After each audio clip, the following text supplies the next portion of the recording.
करेंगे West Indies के नए कोच आ गए जी वन एंड इंडिया की बात कर रहा हूँ। इंडिया के जितने भी यूट्यूबर है ना जो क्रिकेट से रिलेटेड वीडियोस बनाते हैं, जितना भी इंडियन मीडिया बैठा हुआ है, नाम नहीं लेना चाहता, उन सबको इंटरव्यू दे चुके हैं। देखो अभी तो नजम सेठी ने कहा था ना कि मुझे लिख के दो आईसीसी की और बीसीसीआई को कि हमें लिख के दो। क्या नजम सेठी साहब बिल्कुल ट्रू बयानिए के ऊपर इस वक्त खड़े हैं। अभी तो मैं लगे में इंडिया मीडिया में कोशिशों में लगे हुए हैं यार शायद। अस्सलाम वालेकुम, welcome to our YouTube channel Pindi Talkies. आप देख रहे हो मैं क्रिकेट शो। आपको बताते चले आज हम आपके साथ बात करने जा रहे हैं जी पीसीबी के सरप्राइजेस पे। वो क्या है वो आपके साथ डिस्कस करेंगे। फिर हम आपके साथ बात करेंगे वेस्ट इंडीज के नए कोच आ गए जी वन एंड ओनली, जिनके पास डुअल नेशनलिटी है, कहा जाता है डैरन सैमी, जिनके पास वेस्ट इंडीज और पाकिस्तान दोनों की क्या कहते हैं नेशनलिटी भी है। और डैरन सैमी की जो पाकिस्तान के लिए खिदमात है खास तौर पर क्रिकेट के लिए, वो भी भूली नहीं जा सकती, उस हवाले से भी डिस्कस करेंगे। फिर हम आपके साथ बात करेंगे नजम सेठी साहब ने जी न्यू प्रपोजल दे दिया है बीसीसीआई को, इस हवाले से क्या अपडेट्स आ रही है ये भी बात करेंगे। और पाकिस्तान की सीरीज होने जा रही है ओडीआई, ये भी डिस्कस करेंगे। और फखर जमान के लिए सबसे डेंजरस बैट्समैन और डेंजरस बॉलर कौन से हैं ये भी आपके साथ डिस्कस करेंगे। लेकिन चैनल को सब्सक्राइब करें, लाइक करें, कमेंट सेक्शन में अपनी राय से जरूर आगाह कीजिएगा। तो चलते हैं हमारे टॉपिक की तरफ। सबसे पहले तो सरप्राइजेस की तरफ। उमर, कौन से सरप्राइजेस आप बात कर रहे हैं जो सरप्राइजेस आ रहे हैं पीसीबी लेके आ रहा है उस वाले मैं बताता चलूं, नजम सेठी आजकल मैच इंडियन मीडिया को इंटरव्यू देख के थक ही नहीं रहे। एक इंटरव्यू हटता है तो दूसरा इंटरव्यू सामने आ जाता है। यूट्यूबर, छोटे से छोटा यूट्यूबर भी उठा के देखो ना, यूट्यूब भरी पड़ी है। तो इंडिया की बात कर रहा हूँ। इंडिया के जितने भी यूट्यूबर है ना जो क्रिकेट से रिलेटेड वीडियोस बनाते हैं, जितना भी इंडियन मीडिया बैठा हुआ है, नाम नहीं लेना चाहता, उन सबको इंटरव्यू दे चुके हैं। और उन्होंने वही बात मौकफ रखा कि हम खेलना चाहते हैं, हम क्रिकेट खेलना चाहते हैं। और वहां पे उन्होंने मुख्तलिफ मौकफ देते हुए नजर आए हैं। उन्होंने यहां तक पेश गोई कर दी है। नजम सेठी ने एक प्रपोजल में कहा कि भाई एशिया कप नहीं खेलना है पाकिस्तान में, इंग्लैंड में खेल लो। आगे हम इंग्लैंड की बात कर लेते हैं कि इंग्लैंड में एशिया कप। यार मेरे मुताबिक ना नजम सेठी साहब ने ना 3 जो है ना स्ट्रेटजीज वो डिफाइन की हैं फाइट करने के लिए। बेसिकली अब वो फाइट कर रहे हैं जयशा के साथ। तो उन्होंने पहली तो जो थी ना उनकी वो थी हाइब्रिड मॉडल, ठीक है, उन्होंने हाइब्रिड मॉडल इंट्रोड्यूस करवा दिया। सेकंड वो थी कि जी आप ताल्लुकात बनाए जैसे श्रीलंका, बांग्लादेश, अफगानिस्तान उनके साथ। और जो तीसरी है ना वो है मीडिया, क्योंकि इंडिया ने लास्ट जो आप देख ले 3 मंथ्स या 2 मंथ्स में इतना मीडिया के अंदर रूमर इंजेक्ट किया through social media, through YouTubers, Indian खास तौर पे इतने रूमर्स आते थे कि हमें खुद, आपको पता है कि हम लोग खुद जो है न्यूज को क्लैरिफाई कर रहे होते थे कि यार ये ट्रू है या फेक है। तो अब नजम सेठी साहब ने कहा है कि जहां से ये न्यूज निकलती है ना मैं वहीं जाकर बैठ जाऊंगा। मैं देख चैनल में भी बताया कि उसको सवाल किया कि नजम सेठी से कि अगर एशिया कप खेलने के लिए इंडिया पाकिस्तान नहीं आता तो क्या पाकिस्तान इंडिया वर्ल्ड कप खेलने के लिए आएगा? उन्होंने कहा नहीं, बिल्कुल नहीं। स्ट्रेट बोला इंटरव्यू में उन्होंने। अच्छा, अब इसके ऊपर भी आपको एक बात बता दूं कि इसके ऊपर भी कुछ यूट्यूबर्स जो थे पाकिस्तान के भी, मैं आपको बताता चलूं, वो कहते थे कि जी आईसीसी का इवेंट जो है ना वो पाकिस्तान नहीं छोड़ सकता। और इसके ऊपर इंडियन मीडिया ने भी क्रॉस क्वेश्चन यही वाला नजम सेठी साहब के साथ किया। उन्होंने कहा कि आईसीसी का अगर आप जो पूरा कोड ऑफ कंडक्ट है अगर आप वो पढ़ें तो उसके अंदर क्लॉज में ये साफ वाज़ेह तौर पे लिखा हुआ है कि अगर आपको कहीं पे थ्रेट है तो आप वो इवेंट छोड़ सकते हैं, कि आईसीसी जो है वो अपने ऊपर जिम्मेदारी नहीं लेगा। तो उन्होंने कहा कि हमें भाई इंडिया के अंदर जो है वो जान का थ्रेट है। स्पेशली नरेंद्र मोदी स्टेडियम का उन्होंने नाम लेके दिया, ठीक है, क्योंकि वहां पे आपको पता है कि बीजेपी जो वहां की पॉलिटिकल पार्टी है उनका काफी ज्यादा इन्फ्लुएंस है। तो उन्होंने कहा कि भाई क्या कहते हैं ये जो वजूहत है ना, हम तो इस वजह से आईसीसी का इवेंट मिस कर देंगे। तभी तो नजम सेठी ने कहा था ना कि मुझे लिख के दो आईसीसी की और बीसीसीआई को कि हमें लिख के दो कि आप इधर खेलने आओगे तो हम उधर आएंगे और हमारी सिक्योरिटी आपके हाथ में होगी। बिल्कुल, तभी तो लिखने की बात की थी नजम सेठी ने। तो यार बहुत प्रपोजल देते हुए नजर आ रहे हैं नजम सेठी साहब। यहाँ तक कि इंग्लैंड का नाम भी ले लिया उन्होंने कि क्या है कि अगर एशिया कप इंडिया नहीं खेलना चाहता पाकिस्तान आके, या बाकी ममालिक नहीं खेलना चाहते, हम इंग्लैंड जाके खेल लेंगे। यहाँ तक बात कर दी है। एक वीडियो में मैं देख रहा था। फिर प्रपोजल में बात चल रही थी श्रीलंका में हो रहा है, फलां जगह हो रहा है। यार अभी तक कुछ फाइनल नहीं हुआ। बेसिकली हमने वीडियो बनानी थी यार, 3 से 4 वीक का नजम सेठी साहब ने टाइम लिया हुआ है। 3 से 4 वीक में उसमें यह है कि आईपीएल से इंडिया भी फ्री हो जाएगा, क्योंकि अभी इंडिया का फुल फोकस है आईपीएल के ऊपर, ठीक है ना। वहां से यह है कि इंडिया भी फ्री हो जाएगा। फिर जो है बैठ के लास्ट फाइनल मूवमेंट के ऊपर बात होगी। नजम सेठी साहब ने यहां तक कहा है कि अगर for example Pakistan Asia cup का पार्ट नहीं बनता, जो कि बड़ी मुश्किल नामुमकिन सी बात है, तो फिर ऐसा ये होगा कि फिर पाकिस्तान 3 नेशन सीरीज की तरफ जाएगा, जिसके अंदर उन्होंने कहा है कि हम साउथ अफ्रीका, जिम्बाब्वे या किसी भी अनदर टीम को हम लेके हम जो है वो खेलेंगे।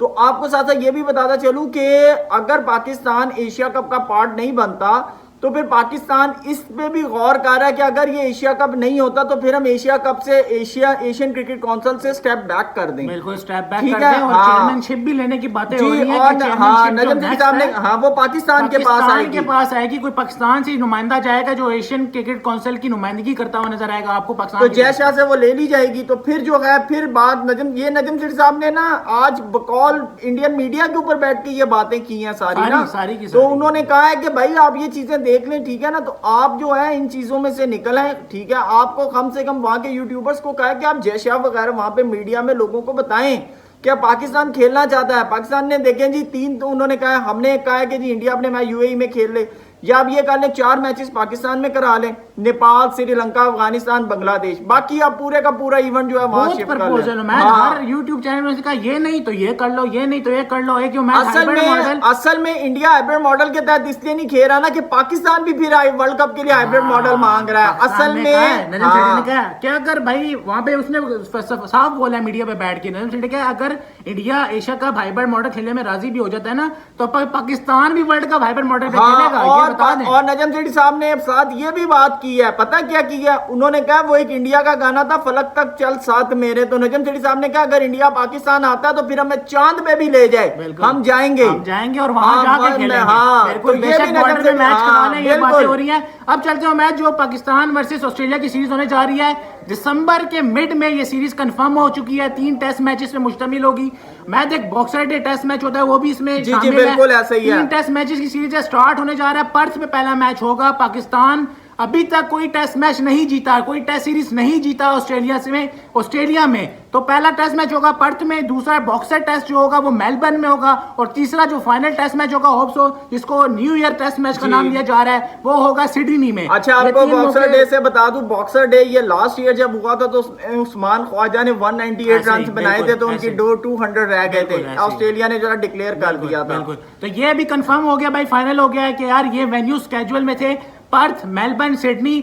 अब तो डेट भी फाइनल हो गए क्योंकि बॉक्सर डे आपको पता है और न्यू ईयर का 2 फाइनल मैच हो गए कि टेस्ट मैच दिसंबर में, लास्ट वीक ऑफ दिसंबर जो बाकी बातें हो रही थी वेस्ट इंडीज की सीरीज के बारे में। पाकिस्तान वर्सेस वेस्ट इंडीज ये कहा जा रहा था कि पीएसएल बीच में आ रहा है तो वेस्ट इंडीज की ये सीरीज है उसको पोस्टपोन कर दिया जाए। वेल अगर यह पोस्टपोन हुई तो बताया जा रहा है कि पाकिस्तान वर्सेस वेस्ट इंडीज के जो ताल्लुकात है वो और तफ्शीश हो जाएंगे, वो बहुत क्या कहते हैं ना वो यार नाजुक हो जाएंगे। तो वो क्या जा रहा है कि पीएसएल से पहले उस सीरीज को कराने के बारे में गौर किया जा रहा है कि पाकिस्तान वर्सेस वेस्ट इंडीज जो सीरीज होनी थी जो कि फरवरी और मार्च के दौरान मुनक्किद थी वो बताया जा रहा है कि अब वो सीरीज जो है वो फरवरी और मार्च से पहले या तो फरवरी मार्च के फौरन बाद कराई जाएगी, लेकिन लाजमी होगी क्योंकि जुलाई में पाकिस्तान वर्सेस श्रीलंका की भी टेस्ट सीरीज है जिसके ऊपर नजम शेठी साहब ने कहा है कि आप ऐसा करें कि टेस्ट सीरीज जो आखिरी टेस्ट है या 2 टेस्टों को आप जो है वर्ल्ड कप के बाद कर लें, उसकी जगह आप ओडीआईज खेलें। अब लेकिन सारा जो श्रीलंका का ओडीआई का जो इनकाद है ना वो आ जाता है उनके क्वालिफाइंग के ऊपर। अगर वो क्वालिफाई करेंगे फिर वो खेलेंगे जी 5 वनडे। बहुत जरूरी है श्रीलंका के लिए फाइनल में पहुंचना, क्वालिफायर राउंड जो कि जिम्बाब्वे में होगा, वहां पे अगर वो जीतते भी नहीं ना क्वालिफायर, लेकिन उनको सेमीफाइनल या फाइनल तक पहुंचना लाजिमी है बिल्कुल अगर उन्हें वर्ल्ड कप खेलना है जी। तो उससे ये होगा कि अगर वो फॉर एग्जांपल कॉलेज यानी कि कर लेता है तो फिर वो खेलेगा ओडीआई, लेकिन टेस्ट चैंपियनशिप के लिए टेस्ट मैचेस भी बहुत जरूरी हैं क्योंकि जो नेक्स्ट जो इसका टर्नओवर है वो स्टार्ट होने वाला है जून जुलाई से, क्योंकि जून में आपको पता है कि वैसे भी फाइनल है WTC का, उसके बाद भी जुलाई से स्टार्ट हो जाएंगे नए टर्नओवर के मैचेस। तो बहरहाल जी अभी तक जो है वो ये स्टोरीज थी। बहरहाल आपको फखर जमान के हवाले से बताते चले, फखरू भाई फखरे पाकिस्तान कहते हैं कि जी मैं मिचेल स्टार्क और ट्रेंट बोल्ट से ज्यादा खतरनाक बॉलर मानता हूं शाहीन अफरीदी को। उन्होंने कहा कि जी जब शाहीन अफरीदी बॉल करते हैं तो समझ ही नहीं आती। उमर आप इस बारे में क्या कहते हैं? नई बॉल से यार टोटल लीथल है शाहीन अफरीदी, समझा है जैसे मशहूर है बहुत। 7 मैचों में ऐसा दिखाया गया है कि 7 मैचों में पहले ओवर में शाहीन अफरीदी विकेट लेता हुआ नजर आया है, तो इस वजह से वो लीथर कहता है कि न्यू बॉल के साथ टोटल अनप्लेएबल समझा जाता है शाहीन अफरीदी। अभी तो बहरहाल दोबारा वो फॉर्म में आ रहा है इंजरी के बाद से, लेकिन बात बिल्कुल बरहक की है उसने कि यार लीथल है टोटल न्यू बॉल के साथ। तो शाहीन का मुकाबला अभी तक मेरे नजर में ना ट्रेंट बोल्ट कर सकता है ना मिचेल स्टार्क कर सकता है, क्योंकि न्यू बॉल जिस तरह वो लड़का घुमाता है ना, जो इन स्विंगर जो फुल लेंथ से घुमाता है वो शाहीन अफरीदी घुमा सकता है। और आपको साथ साथ ये बताते चले बाबर आजम जो है जी वो कंफर्म हो गए हैं ओडीआई के कैप्टन थ्रू वर्ल्ड कप। ठीक है, तो बाबर के लिए जो है ये कॉन्ग्रेचुलेशन है। और साथ साथ आपको ब्रैड बर्न जी हाँ, और साथ आपको बताते चले ब्रैड बर्न जो हैं वो आगे हैं जी परमानेंट कोच 2 साल के लिए। मिकी ऑथर से बकायदा डिस्कशन हुई है और मिकी ऑथर ने जो है ब्रैड बर्न और एंड्रयू प्यूटिक जो है बैटिंग कोच वो फाइनलाइज कर दिए हैं 2 साल के लिए पाकिस्तान के लिए। अब ये 2 साल तक जो है पाकिस्तान के साथ होंगे। मैं आपको भी बेचारे गरीब को कुछ समझ नहीं आया। मिकी ऑथर में at the end of the day उसने आगे कहा यार जो ऑलरेडी गया हुआ है ब्रैडमैन, हमने खुद उसको फील्डिंग कोचिंग कराते हुए देखा था, याद है आपको? जी जी बिल्कुल, मैंने वीडियो भी डाली थी जिसमें आपने देखा होगा कि ब्रैडमैन फील्डिंग कोचिंग करा मैंने अभी भी डाली है साथ में, मैंने देखा था। तो वो ब्रैडमैन साहब जो कि फील्डिंग कोच है वो पाकिस्तान की टीम की पूरी कोचिंग करते हुए नजर आएंगे, क्योंकि मिकी ऑथर को कोई और नाम नजर नहीं आया। तो उन्होंने कहा कि ब्रैडमैन जो कि ऑलरेडी पार्ट है वो अब पूरी की पूरी कोचिंग करेगा पाकिस्तान की, और होप्स नजर यही आ रहा है अगर 2 साल के लिए नामजद कर दिया है तो वर्ल्ड कप में भी आप उसको साथ ही ब्रैडमैन को बैठे हुए देखेंगे।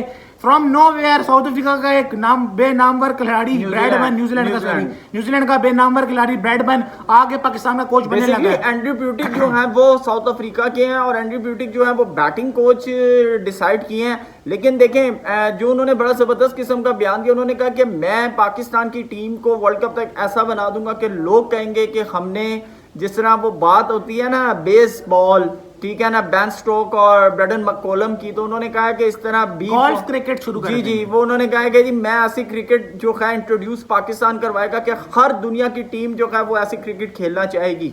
तो अब देखते हैं इसके ऊपर खिलाने के बारे में पता नहीं थी अब वो क्या करते हैं। 12 अभी तक तो यही न्यूज जारी है। तो देखते हैं जी, मजीद अपडेट्स के लिए आपके साथ फिर हाजिर होंगे। तब तक के लिए चैनल को सब्सक्राइब करें, लाइक करें, कमेंट सेक्शन में अपनी राय से जरूर आगाह कीजिएगा।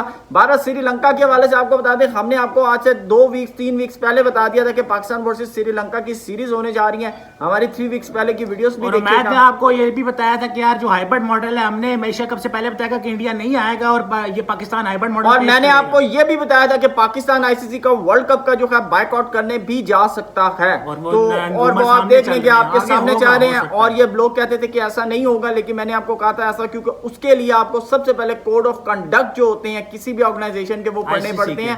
वो पढ़ेंगे तो आपको चीजें पता चल जाएंगी। और नजम सेठी साहब बिल्कुल ट्रू बयानिए के ऊपर इस वक्त खड़े हैं। अभी तो मैं इसी वजह से इंडिया मीडिया में कोशिशों में लगे हुए हैं यार शायद इंडिया मीडिया जाके बात साथ कर ले। बड़े बड़े यूट्यूब चैनल जो यूट्यूबर्स बैठे हुए हैं वो शायद पाकिस्तान का मौकफ आगे रख के दे दें कि यार एशिया कप करा लो। लेकिन अभी तक फाइनल रिपोर्ट इस वक्त हमने वीडियो बनाई है कि अभी बहुत कुछ फाइनल नहीं हुआ, इसीलिए हमने प्रपोजल दिए जा रहे हैं। इसीलिए हमने आपको ये बात जो है क्लियर कर दी है कि नजम सेठी साहब इस वक्त जो जितना भी स्टांस हाई लेवल तक ले रहे हैं, इसी वजह से ले रहे हैं कि हम आईसीसी का वर्ल्ड कप का बायकॉट भी कर सकते हैं। तो अगर नजम सेठी साहब ऐसा स्टेप लेते हैं तो पूरी पाकिस्तान की नेशन जो है वो नजम सेठी साहब के साथ है।